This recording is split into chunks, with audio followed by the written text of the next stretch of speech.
अब एक क्वेश्चन पूछता है, काबुल और सिंधु नदी के बीच का क्षेत्र में कौन सा शासक था? निस। ये सब आत्मसमर्पण करने वाला राजा था यहाँ पे, ठीक है। युद्ध सिर्फ एक ही जगह हुआ, कहाँ पे? तुर्क में। बाकी अलेक्जेंडर सिकंदर यहाँ तक आता है तो इन सभी शासक को मुख्य रूप से ये पता चल जाता है कि उतना क्षेत्र से जीतते हुए विश्व विजेता आ रहा है, ठीक है ना, तो हम क्या कर सकते हैं इसका, ठीक है ना। तो चलिए अब देखिए समझिएगा, अलेक्जेंडर सिकंदर कहाँ का शासक था जी? मैसेडोनिया का। कहा जाता है कि इन्होंने 20 साल की उम्र में यह प्रयत्न ले लिया कि हमें क्या बनना है जी? विश्व विजेता बनना है। क्या बनना है जी? 20 साल की उम्र में क्या ले लिया? विश्व विजेता बनना है, ठीक है ना। इसका एक ही सिद्धांत था, ठीक है ना, जब शक्ति नहीं है तो गाली सुनना है, जब शक्ति रहेगा तो पूरा क्षेत्र को जीतना है। यही देखो, अब यहां से देखो ये व्यक्ति देखो भूमध्य सागर और काला सागर के क्षेत्र में पड़ता है एशिया माइनर, ठीक है ना। अब याद रखिएगा, एशिया माइनर से होते हुए ये जो है सीरिया और मिस्र और अर्गेला का युद्ध करता है कब जी? 331 बीसी में, 331 ईसा पूर्व में। और आपको पता है हंगरी साम्राज्य का जो राजा रहता है वो दारा तृतीय, मैंने बताया भी था, दारा तृतीय रहता है। और दारा तृतीय को कहा जाता है पराजित करके ये फिर हंगरी साम्राज्य पे क्या कर लेता है? शासन कर लेता है। उसके बाद जो इधर का क्षेत्र है अर्थात यहाँ के जो छोटे छोटे जो जनपद है, ये जनपद आत्मसमर्पण कर देता है। अब यहाँ तक तो बात ठीक है, लेकिन पहले सोचो, आखिर अलेक्जेंडर सिकंदर ने भारत पर आक्रमण क्यों किया या इसके पीछे करने का क्या कारण है? तो थोड़ा सा आपको बैक चलना है और उस कहानी को समझना है कि जिस समय अलेक्जेंडर सिकंदर विश्व विजेता बनने की सपना देख रहा है तो उस समय भारत की क्या परिस्थितियां थी। यही से कारण बनेगा ना, कुछ तो कारण नहीं होगी। इतिहास में सिंपल सा होता है, किसी भी घटना का होने के पीछे का कारण को समझ जाएंगे तो घटना समझ जाएंगे और घटना का प्रभाव क्या पड़ेगा वो भी हम लोग आगे समझ जाएंगे। तो स्टार्टिंग है, मैंने जब बताया था आपको कि हमारे देश इतिहास में जब महाजनपद का कालखंड चल रहा था तो इसमें से एक शक्तिशाली महाजनपद बना था जिसका नाम क्या था बाबू? मगध। और मगध में ही आप देखिए, ध्यान समझिएगा, मगध महाजनपद में ही सबसे ज्यादा आपको पता ही है कि कहा जाता है जो पहला शासक आया था हर्यक वंश। हर्यक वंश जो है साम्राज्य का विस्तार किया, उसके बाद शिशुनाग भी साम्राज्य का विस्तार किया, उसके बाद नंद भी साम्राज्य का क्या विस्तार किया। तो अब देखना है आपको, समझिएगा ध्यान से बात। कहा जाता है कि जब नंद वंश का अंतिम शासक जिसका नाम था क्या? घनानंद। घनानंद के समय में मगध का साम्राज्य कहां तक चला गया था बाबू? व्यास नदी तक चला गया था। पढ़े होंगे आप लोग।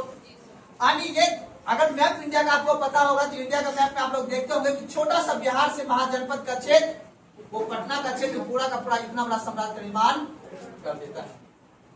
अब ये जो राजा था अर्थात इस क्षेत्र का जो राजा था अर्थात पश्चिमी क्षेत्र का राजा, उत्तर और पश्चिमी क्षेत्र का राजा में ये डर बन गया।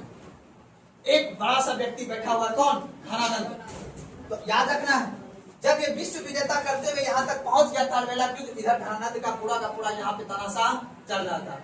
मैंने बताया भी था कि घनानंद एक ऐसा राजा था जिन्होंने यहाँ के क्षेत्र में काफी ज्यादा टैक्स बढ़ा दिया था। मैंने बोला था आपको कि पत्थर के उपयोग पे हो या पेड़ पौधे के उपयोग पे हो या फिर फसलों के उपयोग पे हो, और भी क्षेत्र में क्या लगा दिया था? काफी ज्यादा टैक्स लगा दिया था, जिस वजह से यहाँ की जनता बहुत ज्यादा आक्रोशित हो गई। उसके बाद अब आपको यहाँ की परिस्थितियों को समझना है बाबू। तक्षशिला हो या परु हो, ये सभी जो छोटे छोटे और भी कई सारे मल्ल भी है, यहाँ पे मालवा का क्षेत्र बोलते हैं। ये वाला क्षेत्र में चेनाब और रावी के बीच में मालवा का क्षेत्र है, ठीक है। अब याद रखिएगा, ये सभी क्षेत्र में काफी ज्यादा एग्रीकल्चर भूमि थी। यहाँ पे कोई दिक्कत नहीं थी, एग्रीकल्चर भूमि थी यहाँ पे।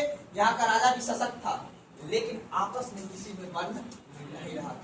हर किसी में द्वेष की भावना थी, ठीक है ना। और इसी का लाभ मुख्य रूप से याद रखना, इसी का लाभ उठा के अलेक्जेंडर सिकंदर को बुलाता है कौन? तक्षशिला का राजा आम्र। उसे न्योता देता कि आप आइए और इधर के क्षेत्र पे क्या कीजिए? आक्रमण कीजिए। और कहा जाता है अलेक्जेंडर सिकंदर के पास 2 सेना था। कहा जाता है 2 सेना था। एक सेल्यूकस, नाम सुने हो ना? एक थल सेना था और एक स्थल सेना था। जब ये यहाँ पे पहुंच जाता है, कहा जाता है काबुल के क्षेत्र में पहुंच जाता है, तो यहीं पे एक दर्रा है। आपका नाम क्या है जी बाबू? खैबर दर्रा। क्या नाम है जी? खैबर दर्रा से क्रॉस करते हुए जब वो सिंधु नदी के तट पर, याद रखिएगा, सिंधु नदी के तट पर जब वो पहुंचता है तो अपनी सेना को 2 वर्गों में बांट देता है। एक तरफ का नेतृत्व वो खुद करते हैं और दूसरे तरफ का नेतृत्व उसके सेनापति सेल्यूकस करते हैं। एक तरफ से वो कहा जाता है तक्षशिला के तरफ से वो आक्रमण करते हुए आता है और दूसरी के क्षेत्र से जनजाति लोग से आक्रमण करते हुए वो पहुंचते उसके सेनापति। ठीक है ना, तो याद रखना है इन क्षेत्रों के हिसाब से वो आक्रमण करते हुए कहां पहुंचता है बाबू, कुरु के पास। कुछ पॉइंट को लिख लेते हैं फिर आगे बढ़ते हैं। ठीक है, फटाक से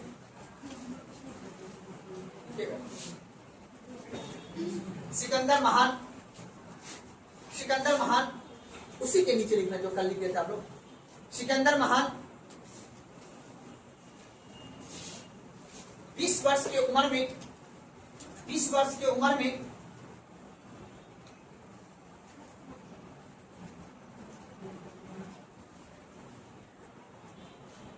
उम्र में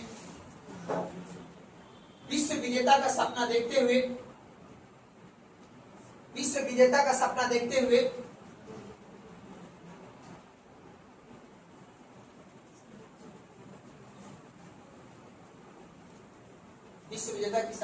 हुए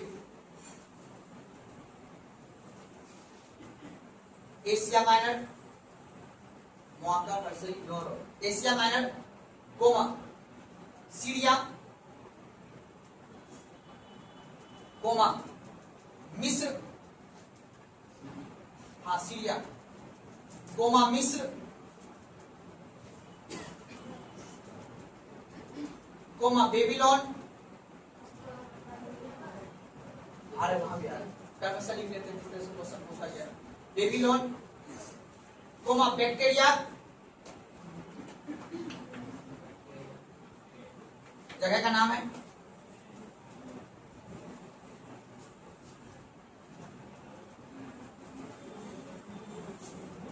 एवं अरवेला होते हुए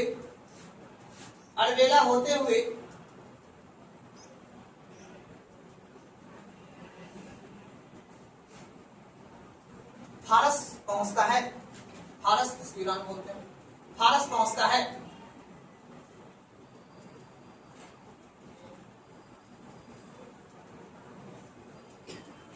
सारा क्रम से को याद रखेगा।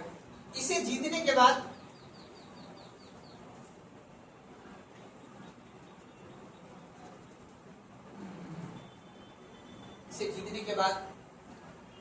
भारत के पश्चिमी भाग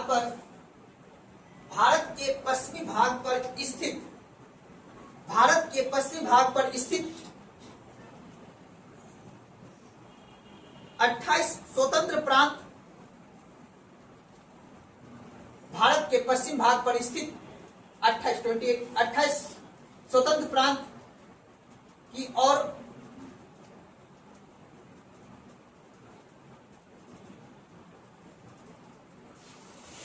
28 प्रांत की ओर अग्रसर होती है, अग्रसर करती है।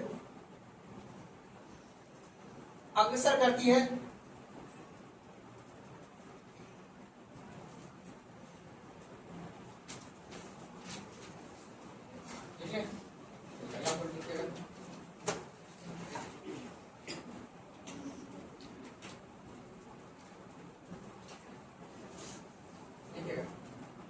सिकंदर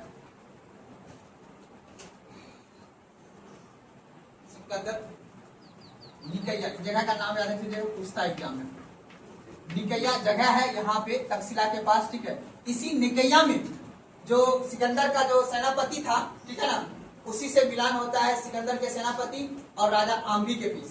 ठीक है ना, राजा आम्बी के पास निकैया जगह पे मिलन होता है और इसी के बाद ये आत्मसमर्पण कर देता है। उसके बाद प्लानिंग करता है कि इस पे कैसे हमको शासन करना है। ठीक है, क्या लिखे लास्ट में? सिकंदर निकैया में तक्षशिला के राजा आम्बी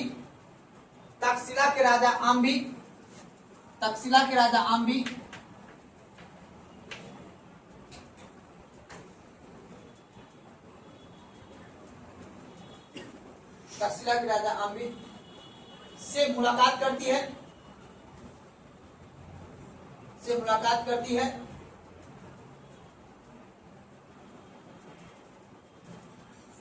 और राजा आम्बी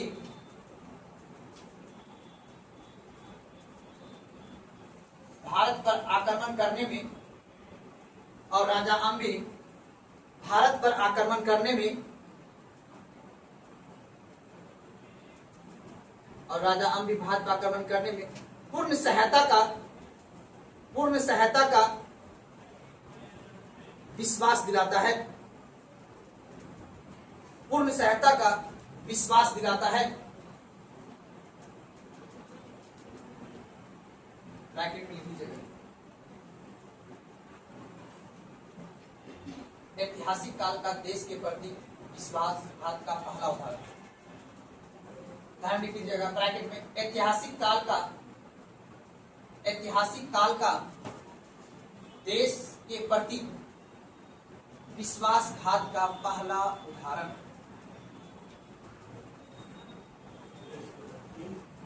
देश के प्रति विश्वासघात का पहला उदाहरण।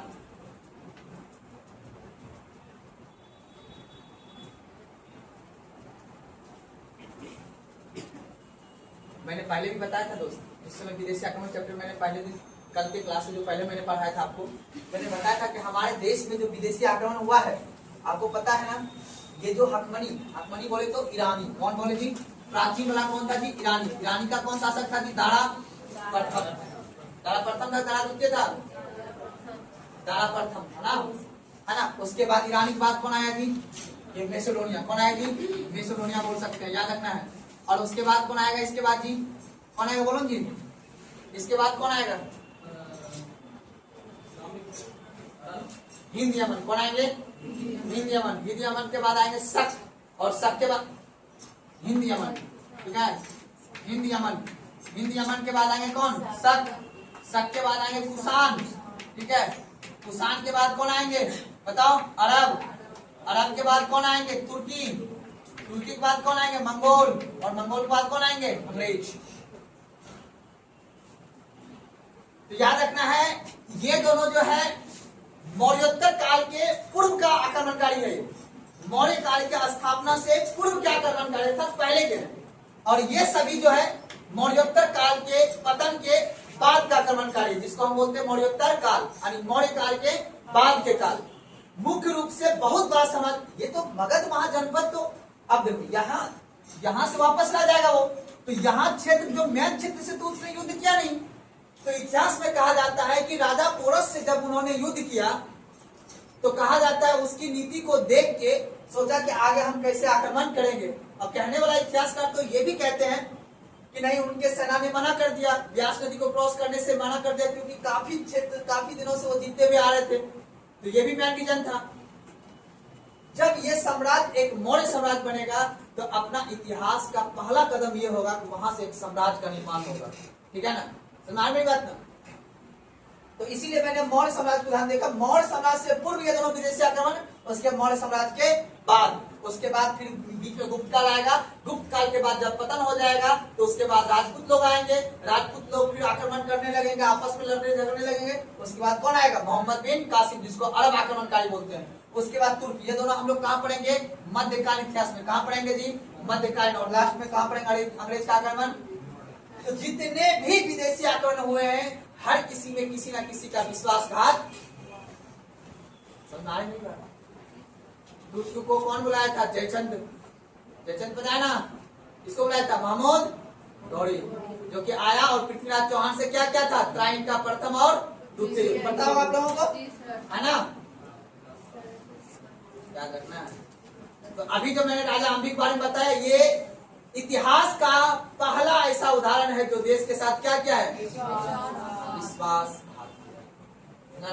ऐसे अनेक उदाहरण आपको इतिहास में मिलेगा जो आपके साथ या फिर इतिहास के साथ क्या क्या है? विश्वासघात किया।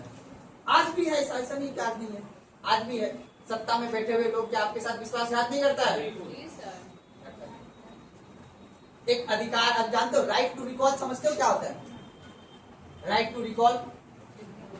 अब वो लागू होने वाला है, अभी नहीं, दैनिक जीवन में लागू। संविधान तो अभी लागू नहीं होगा, वो होगा 2050 के बाद, 70 समय। राइट टू रिकॉल नहीं जानते आप लोग?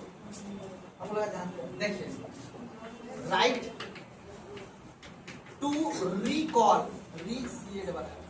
याद रखिएगा। रिकॉल का मतलब दोबारा बुलाने लगेगा।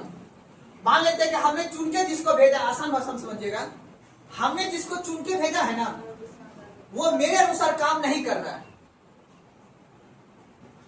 तो मेरे पास अब यह अधिकार होना चाहिए कि हम उसको संसद भवन से वापस फिर वोट डाल के मंगा सके। उसको बोलते हैं राइट टू रिकॉल का अधिकार हमारे पास जनता के पास होना चाहिए।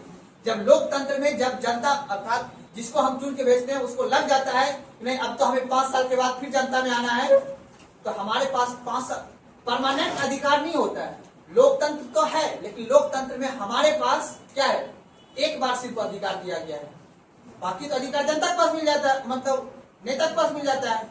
अगर नेता को ये डर रहेगा कि अगर हम जनता के बराबरी या जनता के मांग के हिसाब से काम नहीं करेंगे तो जनता हमें फिर क्या कर लेगी, बुला लेगी, राइट टू रिकॉल के आधार पे हमें बुला लेगी, फिर से यहाँ पे क्या करवाना होगा, उपचुनाव का व्यवस्था कराना होगा। तो अभी आपको पता है राइट टू रिकॉल किसमें, पंचायती राज में लागू है। कहाँ पे लागू है, पंचायती राज। आपके गांव का मुखिया अगर सही से काम नहीं कर रहा है तो अपने देश में कानून है, अगर पढ़े होंगे तो आप लोग, तो कानून है कि 50% से अधिक आप लोग हस्ताक्षर कराइए, उसके बाद जाके वीडियो के पास जमा कीजिए और उसके जाके कंप्लेंट कीजिए कि हमने जिसको चुना है वो मुखिया जी सही से काम नहीं कर रहा है। आप अपने क्षेत्र में जितने भी वोटर है उसके 50% वोटर से साइन कराइए, आपके यहाँ उस मुखिया को हटा दिया जाएगा, फिर से चुनाव कराया जाएगा। तो अपने बिहार, छत्तीसगढ़, उड़ीसा, महाराष्ट्र इन 4 राज्यों में राइट टू रिकॉल की प्रावधान की गई है, वो भी पंचायती राज के चुनाव में। अगर मांग किया जाएगा विधानसभा और लोकसभा के चुनाव में तब न मजा आएगा जी। टैक्स तो हम उसको देते हैं, वो भी कौन सा टैक्स देते हैं आप लोग पता है, बोले ना, इनडायरेक्ट। इनडायरेक्ट समझते हो ना, यूज भी कर लेना और छोड़ भी देना, सुने हो कहानी, इसे बोलते हैं इनडायरेक्ट, नहीं बोलते हैं जी। अब बताओ आप लोग को पता है कि कब आपसे जनता मोदी जी टैक्स ले लिया, आप बता देगा तब होशियार नहीं हो जाइएगा। अब किसको बताया पता है, जिससे लेता है डायरेक्ट टैक्स उसको बुलाता है मोदी जी, कहाँ पे, आइए और आराम से एंजॉय कीजिए, कोई दिक्कत नहीं। और हम लोग से कौन सा टैक्स लेता है, इनडायरेक्ट, मतलब स्पर्श भी कर लिया और पता भी समझे। जब सरकार आपका यूज कर रहा है तो आम बात का, आम पब्लिक का बातें नहीं समझे जी सर। हाँ समझ गए, ये दोनों बात हम कर दिए, ठीक है ना। आइए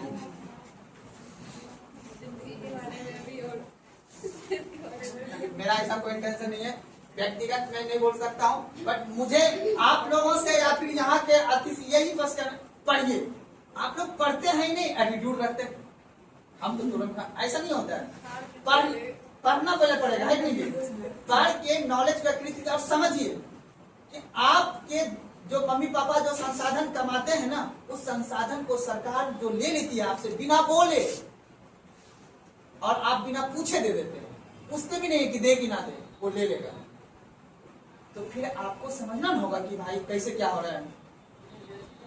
तो ये चीज को आप थोड़ा सा समझिए, उस हिसाब से काम चलेगा, तब जाकर आपको लगेगा कि दुनिया कहाँ चल रहा है।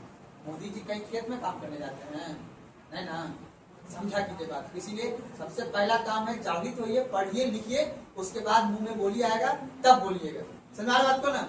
सबसे पहला काम है पढ़ना। गलत करके बताइए आप लोग। चलिए अब आइए आगे समझते हैं। चलिए आप विश्वासघात का उदाहरण समझ लिए राजा अम्बीर। चलिए उसके बाद आगे चलते हैं, अगला पॉइंट लिखिएगा। हाँ एक क्वेश्चन और पूछ देता है एग्जाम में, लिखाया नहीं हूँ पहले बता देता हूँ। एक बार लिखा, एक राय चौधरी इतिहासकार पहले भी लिखा है ना जी सर।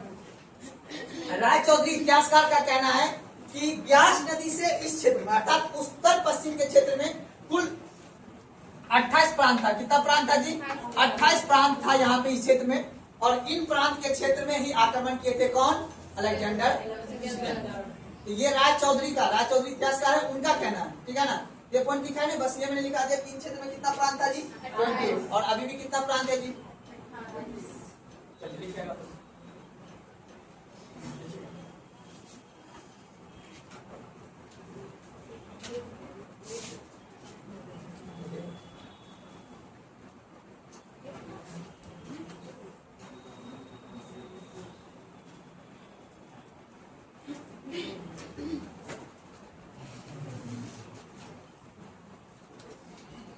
सिकंदर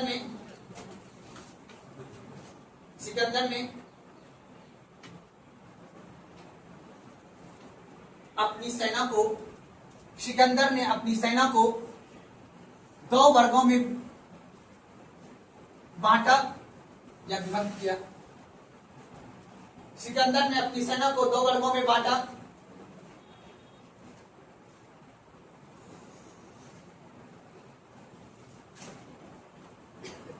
ये तब लिखेगा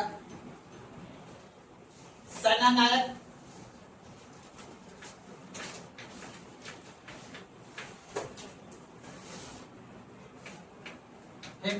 क्या लिखा जी? हेफिस्टियन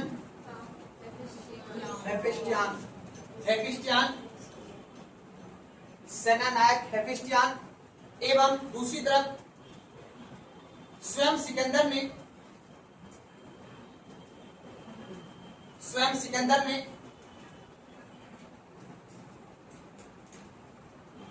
सेना का नेतृत्व किया।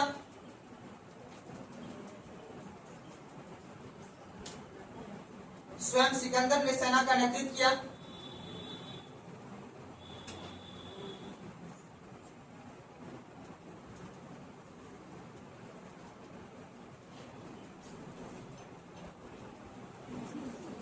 स्वयं सेना का नेतृत्व। चलिए आप उसके नीचे लिखिएगा पॉइंट देके आस्पेसियन लिखेगा। सिकंदर ने पहला प्रांत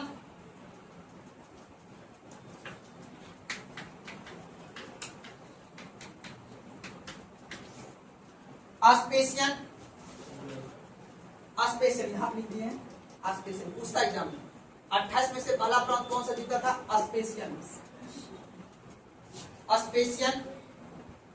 अस्पेसियन यह काबुल नदी के उत्तर में था।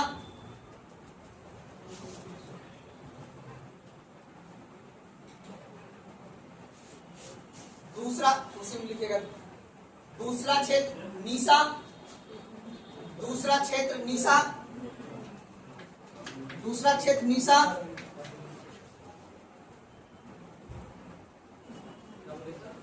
दूसरा क्षेत्र नीसा जो काबुल और सिंधु के बीच स्थित था।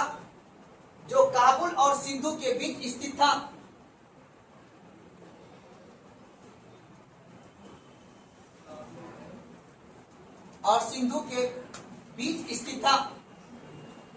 नेक्स्ट लिखिएगा अगला पॉइंट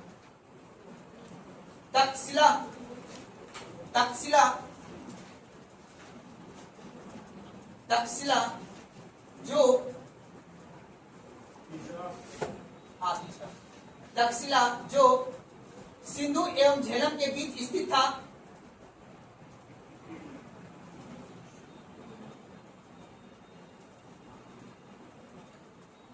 उसके पॉइंट अगला लिखिएगा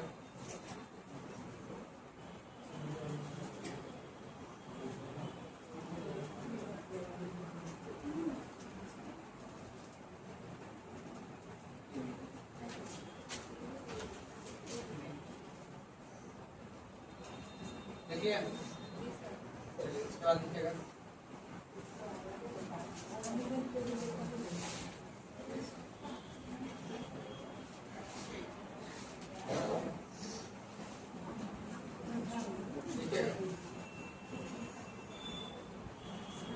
सिंधु और झेलम के बीच में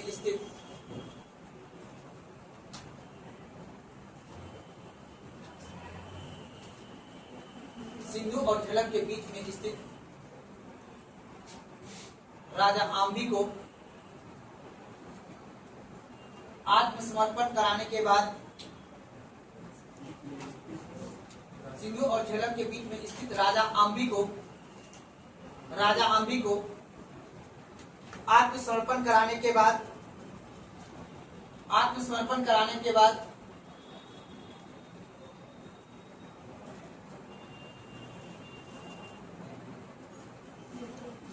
सिकंदर ने झेलम और चिनाब नदी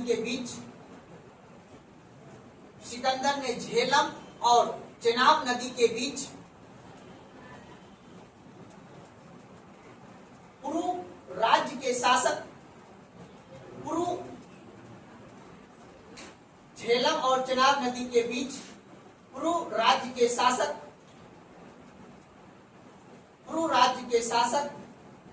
पोरस को आत्मसमर्पण का संदेश भेजा। किसको भेजा? पोरस को ना, उससे पहले था आम्ही ना, आम्ही तो आत्मसमर्पण कर ही दिया ना। अब हम कहाँ पहुंच गए हैं? देखो, सिंधु और झेलम के बीच तक्षशिला और झेलम और चेनाब के बीच। क्वेश्चन पूछता है, इसलिए प्यार से लिखाया हूं, पहले नक्शा बना दियो जान समझ के।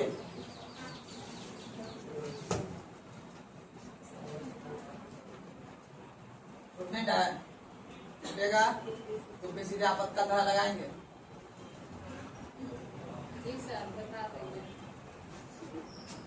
हो गया? लिखिए पीछे। अब देखिए, कर्म से सजाने के लिए कैसे देता है एग्जाम में क्वेश्चन, जो आजकल ट्रेंड वाला क्वेश्चन जो पूछता है आपका। देखिए, ऐसा क्वेश्चन पूछता है यूजीसी नेट में, अभी देना नहीं है ना यूजीसी नेट, प्रोफेसर साहब तो बनना नहीं जल्दी किसी को, लेकिन वहां के क्वेश्चन में मिलान करने के लिए देता है, कभी इधर से उधर, इधर से उधर। लेकिन तब पर भी हमने मैथ की दृष्टि से बता दिया है, तक्षशिला और प्रू। तो प्रू के राजा को क्या भेजा बाबू? आत्मसमर्पण करने का संदेश। लेकिन बाबू ये आत्मसमर्पण नहीं किया। उसके बाद इन दोनों के बीच किसी नदी पे बताओ, झेलम नदी पे या चेनाब नदी पे? चेनाब नदी पे। झेलम नदी पे? झेलम नदी पे। और झेलम नदी को ही सिंधु, इधर अंग्रेज कौन, वो मतलब ये अलेक्जेंडर सिकंदर क्या बोलता था? Hide speed. क्या बोलता था ये? तो या तो हाइड स्पीड का युद्ध बोलेंगे, या तो झेलम का नदी का, या तो पोरस का युद्ध बोलेंगे। लिखिए, पोरस को आत्मसमर्पण का संदेश भेजा, किंतु पोरस ने, हाँ इसी, किंतु पोरस ने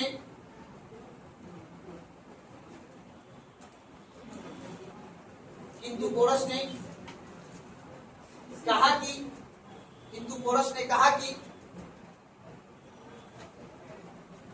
वह यूनानी विजेता का दर्शन, किंतु पोरस ने कहा कि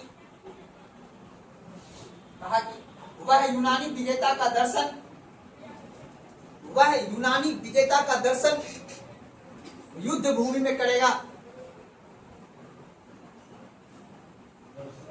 हाँ, मतलब मिलन अपने तरफ से जोड़ दिया मैंने। वह यूनानी विजेता का दर्शन युद्ध भूमि में ही करेगा। अतः सिकंदर और पोरस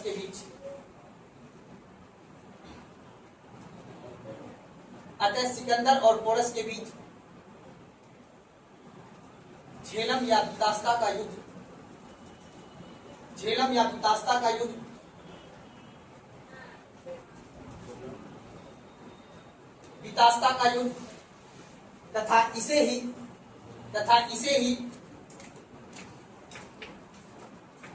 तथा इसे ही हाइडे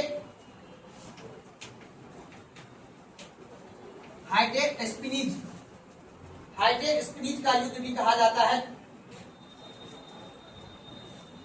तथा इसे ही हाइडे स्पिनिज का युद्ध कहा जाता है।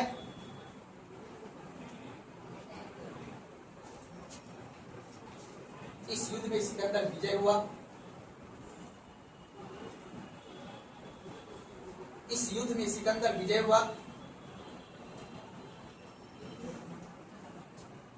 एवं पोरस का पराजय हुआ।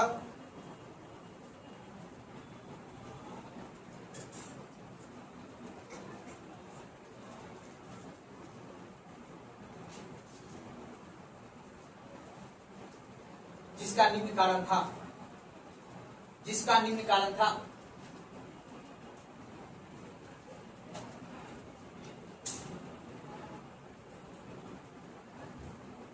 कहा जाता है कि इतिहासकार राय चौधरी का कहना है कि जब राजा अम्बरी को भेजा गया था कि जाइए और अपने पड़ोसी राजा इसको पोरस को जाके बोलिए कि आत्मसमर्पण कर दे, लेकिन जैसे ही कहा जाता है कि राजा यहाँ के जो अम्बरी राजा पोरस को जाके बोलता है कि यूनानी शासक आया हुआ है, इतना विश्व विजेता, इतना क्षेत्र को जीत के आ गया, तो क्या लगता है आपका क्षेत्र नहीं जीत पाएगा?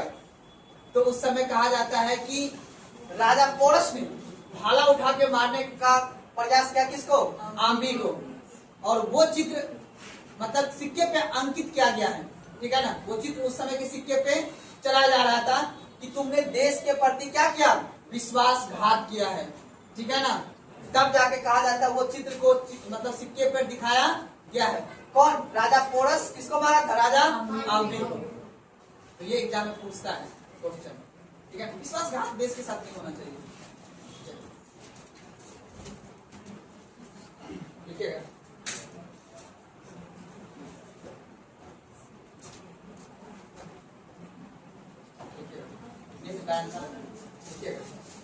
बरसात के कारण, पहला पॉइंट लिखिए, बरसात के कारण, बरसात के कारण भूमि दलदल, बरसात के कारण भूमि दलदल थी, जिससे बरसात के कारण भूमि दलदल थी, जिससे पोरस की सेना, पोरस की सेना धनुष टिका ना सका, पोरस की सेना धनुष टिका ना सका तथा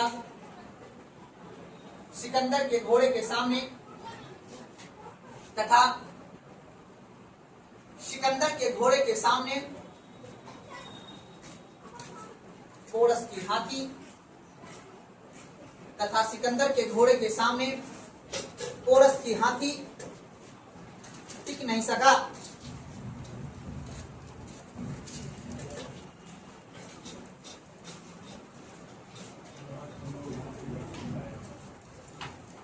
टिक नहीं,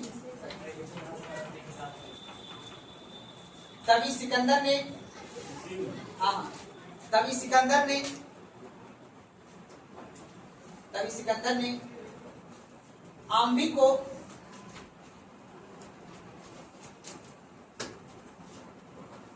तभी सिकंदर ने आम्बी को उससे आत्मसमर्पण करने के लिए भेजा। तभी सिकंदर ने आम्बी को उससे आत्मसमर्पण करने के लिए भेजा।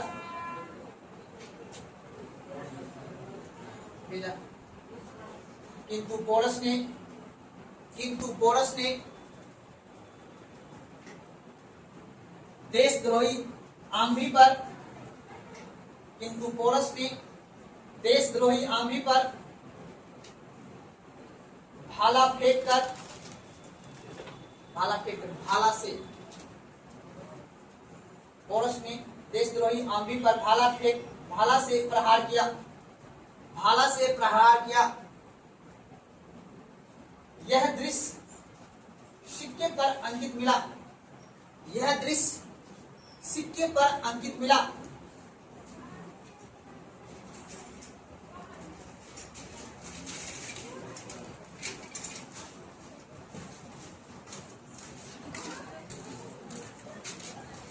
अंततः पोरस के मित्र, अंततः पोरस के मित्र मेरुस,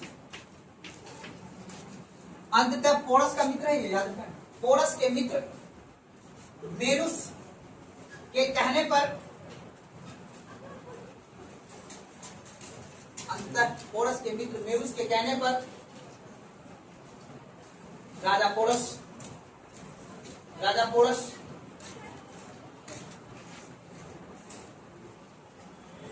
सिकंदर के सामने उपस्थित हुआ, सिकंदर के सामने उपस्थित हुआ।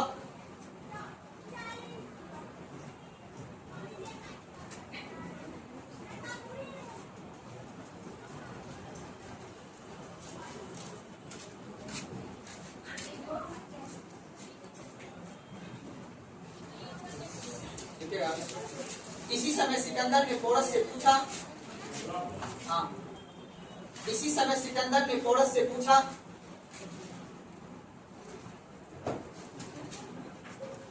इसी समय सिकंदर ने पोरस से पूछा,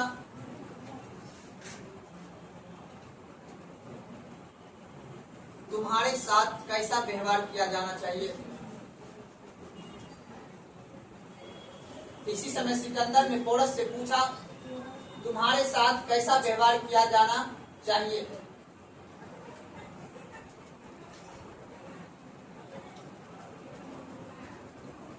तभी पोरस ने कहा,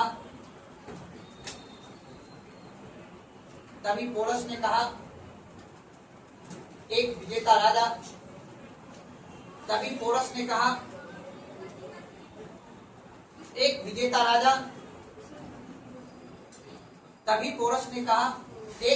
राजा पराजित राजा से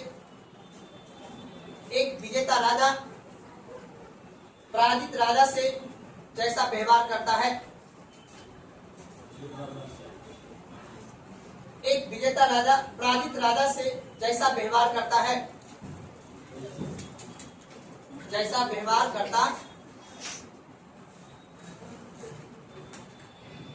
सिकंदर इस बात से प्रभावित होकर इसके राज्य को लौटा दिया।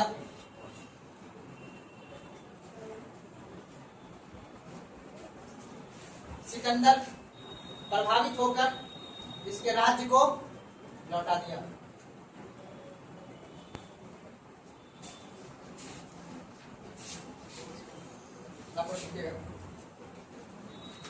सिकंदर चिनाब नदी को पार करके ब्यास नदी के तट पर पहुंचता है। सिकंदर चिनाब नदी को पार करके ब्यास नदी के तट पर पहुंचता है।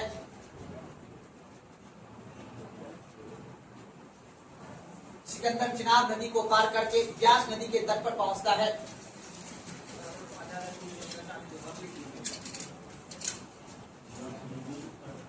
ब्यास नदी पर पहुंचता है।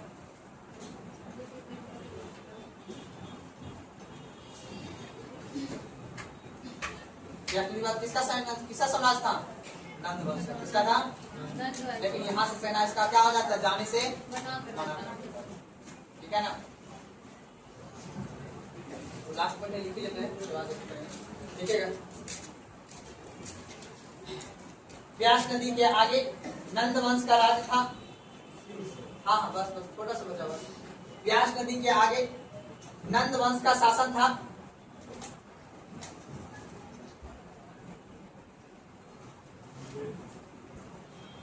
ब्यास नदी से आगे नंद वंश का शासन था।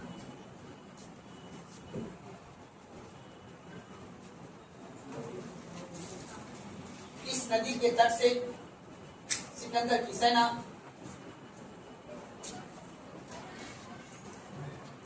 वापस लौट आया।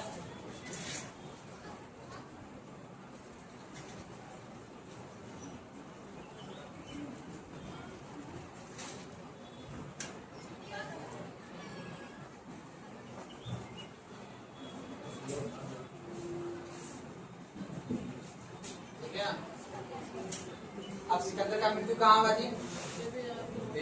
कहाँ हुआ जी?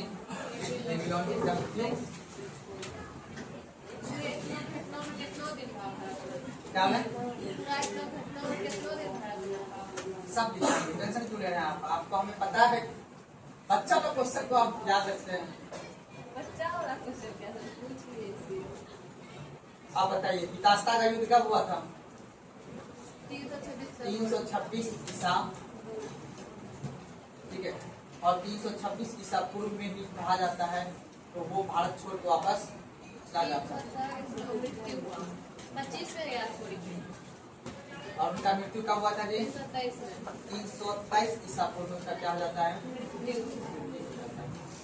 325 आप पढ़े होंगे, है ना? हाँ। तो कहा जाता है कि जब ये वापस जाते हैं तो फिर इनका युद्ध होता है कुछ छोटे छोटे ब्राह्मण से, जनजाति वर्ग से, ठीक है ना। तो उसी में उसके रास्ते में ही कुछ स्त्रियों वर्ग के द्वारा घेर के, ब्राह्मण जातियों द्वारा कुछ घेर के इनका क्या क्या कर दिया जाता है? हत्या कर दिया जाता है कि नहीं? तो फिर युद्ध होता है तो वहाँ सब पुरुष को ही मारता है, तो उसकी मतलब वहाँ की महिला सब रानी पुलिस, क्या नाम है जी? रानी पुलिस नाम है उनका। कहा जाता है वहाँ की सारी महिला को क्या कर देता है? मार देता है। इससे सेना ही उसका विरोध करने लगता है उससे। उसके बाद फिर ये आगे बढ़ जाता है। सब एक कहानी है, हम लोग तो खेले उससे है नहीं है उस हिसाब से। चलिए जी, बंद कीजिए उसको जी। हाँ